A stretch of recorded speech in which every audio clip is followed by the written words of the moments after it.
Okay, welcome back, ladies and gentlemen. This is Bexar County Court at Law number 6 in the Bexar County Veterans Treatment Court. Today is Wednesday, December 1st, 2021. It is approximately 11:05 a.m. We have a motion. First amended motion to enter adjudication of guilt and revoke community supervision on Mr. Chase Ryan Berry, represented by Mr. Arnulfo Ortiz. Mr. Ortiz, are you ready to proceed at this time? Yes, Your Honor. Thank Your you. Honor, can we just double check? Mike, are you there? Yes, I am. Okay, just want to make sure. Problem. Okay. Representing the state is Ms. Megan Galloway and Mr. Ed Villarreal. Representing the Bexar County CSCD is Ms. Susan Gross, who I remind is still under oath. The first document I have from Mr. Berry and Mr. Ortiz to identify their signatures on is entitled Defendant's Consent to Motion to Revoke Hearing by Video Conference. In fact, Mr. Berry, is this your signature on this document, sir? Yes, sir. Thank you. And Mr. Ortiz, as attorney for Mr. Berry, is this also your signature on this document? Yes, Your Honor. Thank you. The next document I have is entitled Trial Court Certification of Defendant's Right of Appeal, which is marked, quote, is an adjudication of guilt following a deferred adjudication and the defendant has a limited right of appeal. Is this your signature on this document also, Mr. Berry? Yes, sir. And Mr. Ortiz, as attorney for Mr. Berry, is this also your signature on this document? Yes, Your Honor. Okay, this is a first amended motion to enter adjudication of guilt and revoke community supervision. My understanding is that this is an uncontested first amended motion to enter adjudication of guilt and revoke community supervision. Is that correct, Mr. Ortiz? Yes, Your Honor. Mr. Berry, in cause 658980 on the first amended motion to enter adjudication of guilt and revoke community supervision, how do you plead, sir? Guilty, sir.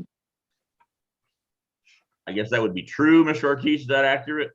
Yes, he's forgotten since we went over it yesterday. No problem. Court accepts the plea of true with an explanation. Is that okay with you, Mr. Berry? Yes, sir. All right. Ms. Gross, would you please advise the court and the parties of the status of Mr. Berry's probation? Yes, Your Honor. Mr. Berry has been reporting as directed. We last saw him on November the 4th of 2021. He has paid his case in full. He was not assessed any community service hours.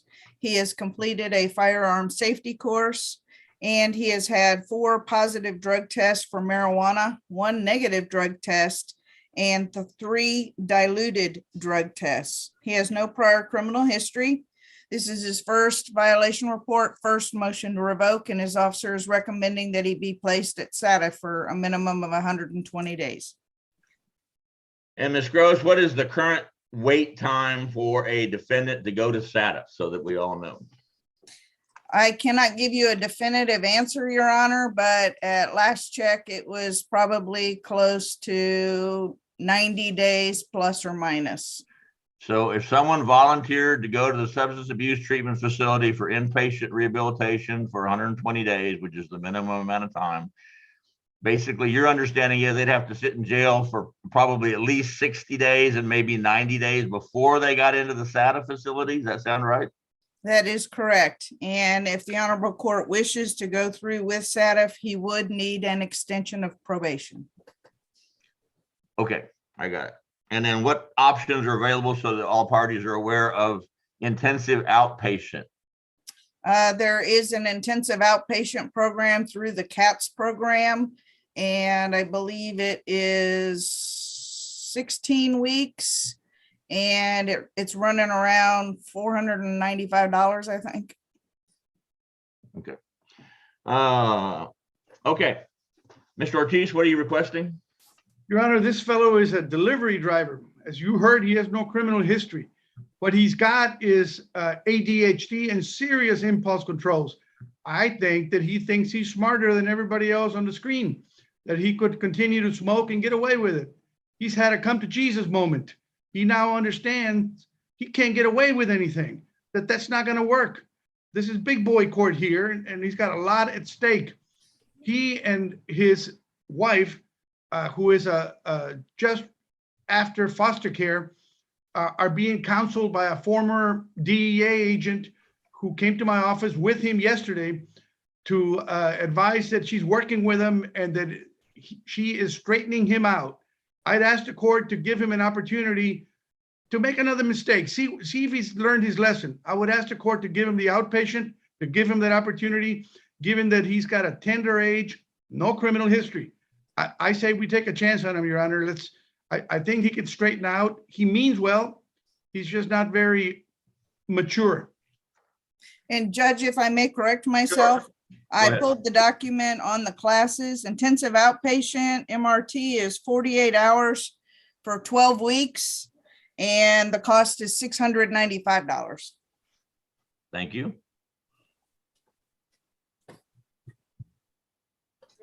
Okay, I've got Mr. Ortiz, do I have permission to talk to your client about some of these issues? Yes, Your Honor. I think you're qualified, Your Honor. Mr. Berry, I've got, let's see, 1, 2, 3 invalid samples, which I assume means diluted. Susan, does that mean diluted, or what does that mean? Yes, Your Honor. And Susan, also I have a question. It says on 4 November 2021, he tested positive for marijuana, but it also says on 4 November 2021, he submitted an invalid sample. What does that mean? If you keep reading, it says invalid in that it was diluted. Well, how did they get a positive for marijuana on the same diluted drug test, I guess is my question. Evidently, the quantity of marijuana in the urine was extremely high. So despite the fact that it was diluted, they were still able to detect marijuana in the sample. Okay. Mr. Berry, why are you carrying handguns around? That doesn't match the rest of your modus operandi, I can tell. Yes, sir. I was an Uber driver, and so I'm former military as well, so I always had a firearm once I got out.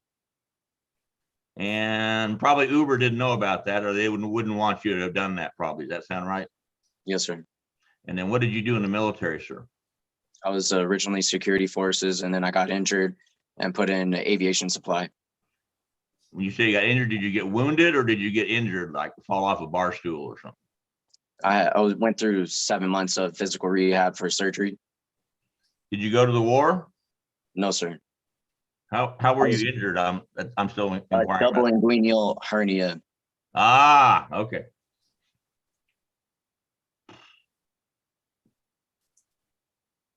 Can you stop smoking marijuana? Because your record tells me you can't. Yes, sir. So I just took a drug test a week ago on Wednesday, November 24th, and I was clean on that one.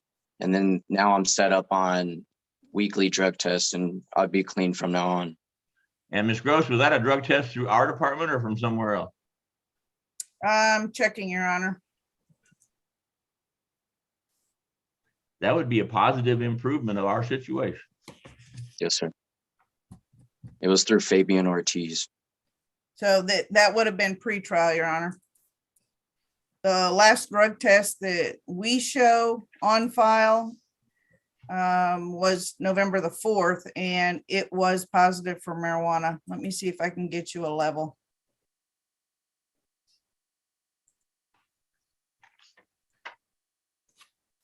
Okay, so on the probation side, the last drug test we have is 4 November, correct? And it's positive Yes. for marijuana. And it was positive, and he had 317 nanograms, which is, And since this motion to revoke, or rather first amended motion to enter adjudication of guilt and revoke community supervision was filed, I had him on pretrial supervision on his pretrial bond. Does that sound right?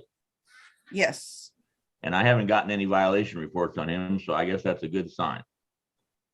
And that amended MTR was filed yesterday. So should the court continue him on probation, you will need to recall that warrant. Okay. And Mr. Ortiz, do you have any questions based on mine for Mr. Berry? No, not at all. I just forgot to say that this is a Californian who is learning that in Texas, we don't allow marijuana smoking. Okay. State, do you have any questions for Mr. Berry based on mine? No, Your Honor, and I will state my recommendation when you're ready. Sure, well, I'm ready. Go ahead. Your Honor, the state recommends that this defendant be adjudicated and placed on a term of probation for 1 year.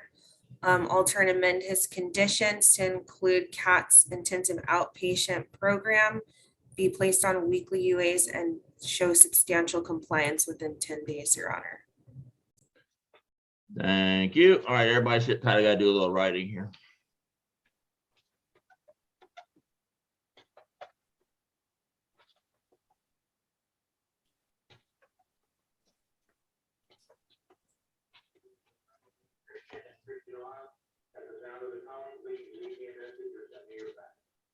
And Susan, what was the original fine amount on Mr. Berry's original case, if you know? $100, Your Honor. And community service hour? He was not assessed any. I believe that's due to prior military service. Gotcha.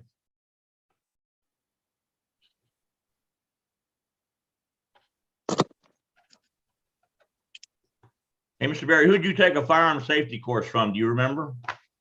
It was, I don't remember the company, but it was online. Okay.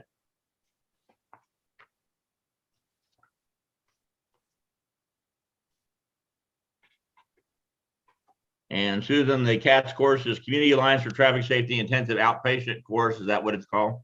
Yes, Your Honor. Intensive outpatient program.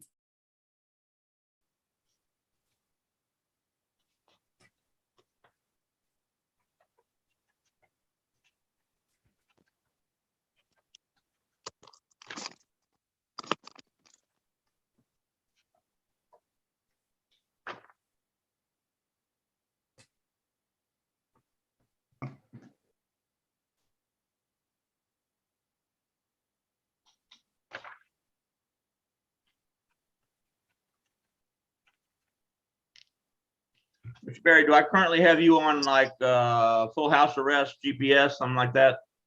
No, sir. Okay. Or our new phone, I must be getting weak in my mature year. I've seen that happen, Your Honor.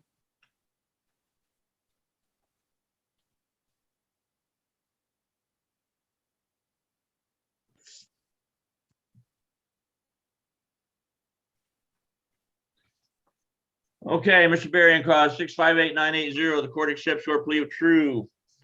I grant the state's motion to revoke your deferred adjudication probation. I adjudicate you guilty of the offense of unlawfully carrying a weapon, to wit, a handgun. I sentence you to 1 year in the Bexar County Jail, probated for 1 year. Set the $500 fine plus court costs, 48 hours of community service, probating all those based on your military service. Firearm safety course, you've already done that. You get credit for that. Community Alliance for Traffic Safety Intensive Outpatient Program, weekly UAs. Show me 4 clean weekly UAs in a row, and I will put you back on monthly UA. Yes, sir. Credit for all prior monies paid or programs completed. Recall all pretrial bond conditions, warrants, GPS, et cetera, et cetera. Susan, what did I miss? That should be it. I just need to give him some instructions. Ms. Galloway, what did I miss? I think you got it all, Judge. Jail. I forgot about jail. I'm going to assess a sanction of 30 days in the Bexar County Jail to get Mr. Berry's attention. Is that going to be necessary, Mr. Berry? Do I have your attention? You do, sir. All right. I'm going to hold that in abeyance then. Mr. Ortiz, think that's a good idea? I should just put him in jail for 30 days. And Oh, you're correct, Your Honor. The court is wise. Let's hold it in abeyance, Your Honor. all right. That's the plan. Anything further from the state of the defense on Mr. Berry? No, Your Honor. Mr. Berry, I want to be squeaky clean that we understand each other. I have great respect and admiration for you from the standpoint of your military service. I have no respect and admiration for you from the point of this marijuana thing. If there are any more problems, your fault, my fault, nobody's fault, you're going to have a really bad day. Do we understand each other, sir? Yes, sir. All right. That being said, our new foe, obviously I've extended his original probation timeframe. If he does well on all these programs and we have no more drug issues, et cetera, I'm going to consider him eligible for early termination with the consent of the state. Okay with you, state? Yes, Your Honor. All right. So, I mean, the better he does, the shorter period of time he's going to be on probation. Do you understand that, Mr. Berry? Yes, sir. All right. Do good. Anything further from the state of the defense on Mr. Berry? I have instructions, Your Honor. You go Go first, ahead, Pat. Sue. Thank you. Okay, Mr. Ortiz and Mr. Berry, because his deferred adjudication was revoked and he's placed on regular probation, I will be sending you a new probation application with a new data sheet. That needs to be done and filled out today. Yes, ma'am. As that is what is going to be sent to the clerks, who will send that to probation. And that's how they will contact Mr. Berry. So I'm just making you aware that as soon as I'm finished here, I will be sending that paperwork. And again, it needs to be filled out as soon as possible. Susan? All right, once you do that, then as she stated, it'll go to the clerks and then they'll send the paperwork to the probation department. You have to go through orientation again, okay? It'll take a day or so for them to get the paperwork, get it all set up, and they will contact you either via text, telephone, or email, most likely email. So keep an eye on your email. And they will assign you a orientation date. Okay, if you've not heard from them by 10 a.m. next Wednesday, you need to call this telephone number, 210-335-7446. Okay, also touch base with your officer and advise her that you were in court this morning and that you got a reformed judgment. You will continue to report to the same officer, and just make sure that you have your next appointment scheduled and you keep up with that. But you also need to make sure that you go to orientation and sign your new paperwork, because if you don't go to orientation and sign your new conditions, the judge will issue a new warrant for your arrest. And you just heard him. He's not going to be so nice next time. Okay. Do you have any questions? No, ma'am. Okay. Good luck to you. Hang on Thank just a second. Susan, do you have, in your records, do you show what we did with the original handgun? Normally we award it to the attorney or we award it to the DA, investigators. I don't know what we may have done with it. Do you have any idea? No, I don't, Your Honor. All right, let's not worry about it. That would have been done in the plea, and I don't do pleas. Okay. It was awarded. Okay, thank you, sir. Yes, sir. Mr. Berry, no more diluted UAs, or that's gonna generate anger and concern on our side. We understand each other on that, sir? Yes, sir. All right, Yes, all sir. good. Arnulfo, you saved another one. I had to go to a whole new sheet of paper because I already had him revoked and was sending him to jail for a year, but you saved him, so that's all good. Thank you, Your Honor. All right, good luck, Mr.